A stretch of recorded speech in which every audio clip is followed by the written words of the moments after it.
If a nuclear facility in Iran is hit in war, the danger does not stop at Iran's borders. It travels with the wind. The recent strikes under Operation Epic Fury, including reports of attacks on the Natanz enrichment complex, have already triggered warnings from the International Atomic Energy Agency. Director General Rafael Mariano Grossi called the situation very concerning. He did not confirm radiation leaks, but he made one thing very clear.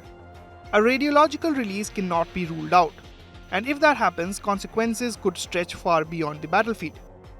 We stand by what I said before. We haven't seen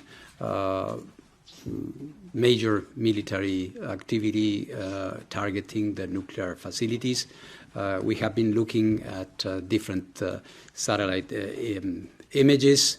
There might be something there, but not significant or comparable in any way to what we saw last time. Have you sensed that there is still willingness in resuming the diplomatic talks? Well, I think so. I think there is a recognition, and if you listen to statements made by President Trump or Foreign Minister Arakci, I think there is a recognition that there will have to be a dialogue at some point. Of course, we are in the midst of a military campaign, so we cannot expect at this point to have a date, a place, a moment. This is premature, but I think there is a recognition that there has to be a conversation, that there has to be a dialogue, and we will be ready to assist, if so requested. The communication I am referring to is the communication that our Incident and Emergencies Center normally has with a point of contact that is determined or defined by every state on issues that have to do with radiological situations, levels in the atmosphere, etc. So it's a pretty technical thing. It's not that we have lost communication with Iran. No, that doesn't happen, and I have a very cordial contact with the ambassador and with authorities in Tehran as well, as you know very well. We are, of course, in conversation with Iran, but at the moment is very limited. Until last Thursday, it was very intense. Natanz processes uranium. It houses centrifuge halls and fuel infrastructure.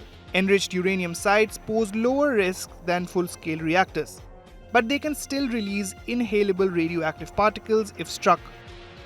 Nuclear experts warn that even attacks near enrichment plants or fuel storage facilities can produce localized contamination.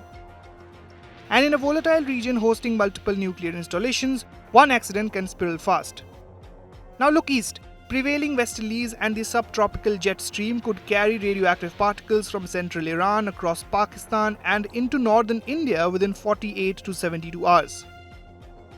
Distance does not guarantee safety. After the Chernobyl disaster in 1986, fallout traces reached parts of India. Fukushima spread less toward India because the Himalayas blocked much of it. Geography matters, but wind patterns matter more. If contamination drifts toward India, Punjab, Haryana, Delhi and Uttar Pradesh face the highest exposure risks. Air, crops, water sources, even small traces can trigger panic. Health risks may include respiratory problems and thyroid issues from ingestion. Hospitals face pressure, agriculture faces suspicion, trade faces disruption. And geopolitics shifts too. India's ties with Iran, including projects like Chabahar Port, could face strain amid escalating tensions. A nuclear safety scare in West Asia complicates diplomacy and regional stability. Right now, the IAEA says there is no confirmed damage to major Iranian reactors such as Bushehr or the Tehran research reactor. No radiation leak has been detected, but the monitoring network is on high alert. Communication gaps with Iranian regulators only deepen uncertainty. If a nuclear site is hit, the fallout will not respect borders. With Rishika Aradhya, Bureau Report, India Today Global.